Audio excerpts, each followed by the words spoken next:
Hi everyone, hope y'all are having a great day today, and today I want to talk to you a little bit about my recent upgrade in camera equipment. I recently purchased the new Canon SL2, Rebel SL2.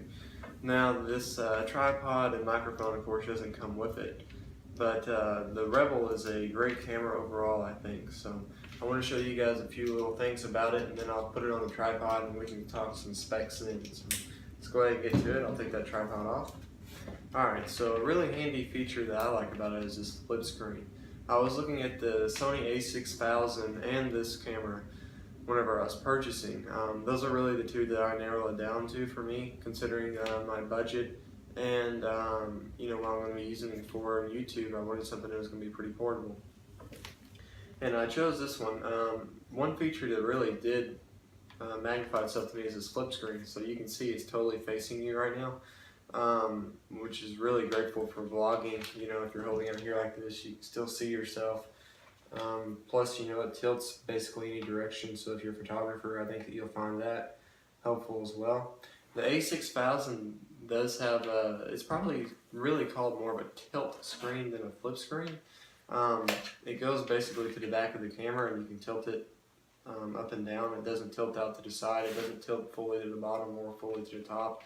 It just tilts a little bit on the back of the camera so that, like, if you're holding it down like this, you can look above, get yourself up above it, and look down and take a picture. So, and another thing that differentiated it to me from the A6000, in the Sony series, at least with the A6000, you have to use a Sony microphone. With this camera, I can use any microphone that I want, so that was really a big factor to me. I really liked it. So specs wise, they're pretty similar. We'll get into that a little bit later. So you can see the build here. It fits in the palm of my hand pretty good. It's pretty small. This is actually the 18 to 55 millimeter lens. So I'm sure if you had a bigger lens on there, it would be a bigger, bulkier camera. But it's still going to be pretty small and functional, I think, for you. If you get this, if you're looking for portability as a factor, I would highly recommend that you look into this camera. It's great. $699 is what it prices for on Best Buy. So that's what I got it for as well. So right now you're watching on an iPhone 6s, so I'm gonna go ahead and take that off and put this on, and we'll talk some specs. So I'll put that on, and you should be seeing that in a minute. All right, guys. So now you're watching this video on the Canon Rebel SL2. So this is actually what the camera looks like. Now the audio is not coming through the camera itself, it's coming through the Rode microphone. This right here, it's the Rode Video Micro. I got this for $60. It was, for me, I was looking at this microphone, but also the Rode Go. That was the two I was looking at. And a lot of the reviews said that this microphone was actually better than the Go, and it's $40 cheaper. So that to me was a pretty big seller, and I think it's a little bit smaller too, so I like that. And the other accessory that I bought for this is a Joby Gorilla Pod Hybrid. Now this is regularly a $40 tripod, but I got it for $21 because the company that I bought the camera from worked with me a little bit on my accessories, so that was great. And I also got a 16 gigabyte SD card. That should be plenty for my needs for a long time. One of the functions of this camera that I do really like is the ability to control it with my iPhone. So right now, as I'm making this video, I'm actually able to see, hopefully you guys can see this, the live feed on the phone. So I can also control things such as ISO and aperture and shutter speed on here, so I can adjust it as I need to. I can also change the focus point. So I do really like that in live view. It seems to be pretty stable.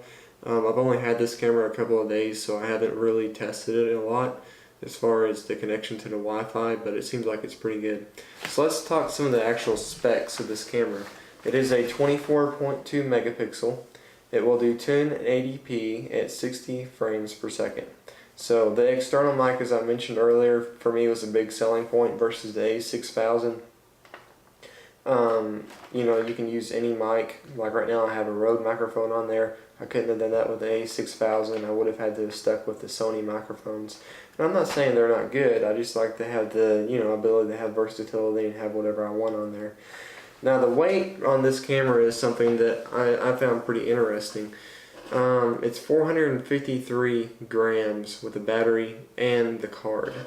Now the Sony a6000 is 468 grams with the battery and the lens. So they're probably pretty comparable by the time you put the lens on the Canon. It's probably a little bit heavier, but you know, they're pretty comparable there. I don't think you're going to notice an outstanding difference. Picking the two up in my hand, I noticed a little bit of a difference, but it wasn't huge. I actually overall like the feel of the SL2 over the a6000, but that's just going to be a personal preference thing.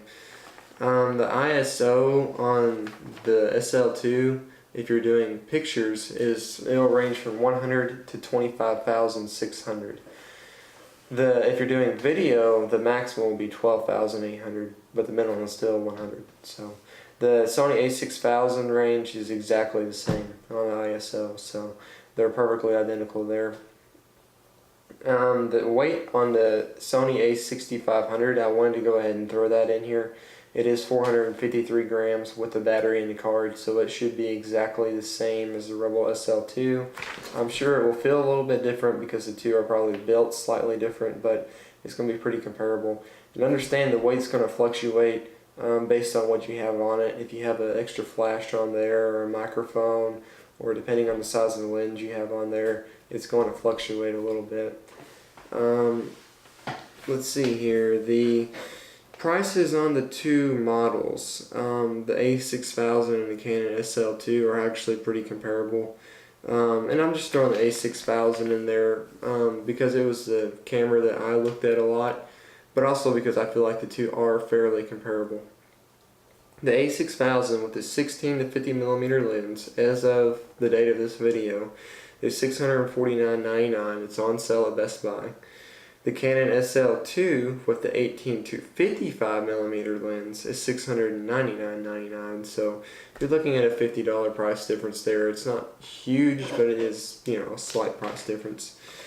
So, and if you are wondering if this Canon does shoot in RAW, it does shoot in RAW. So there's that. So my overall opinion of this camera, if you're somebody that's looking for YouTube or a vlog, I think that you'll really like it.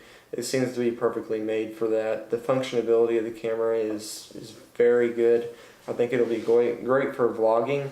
The camera itself does not have image stabilization, but the lens does. So to me, that's not really an issue.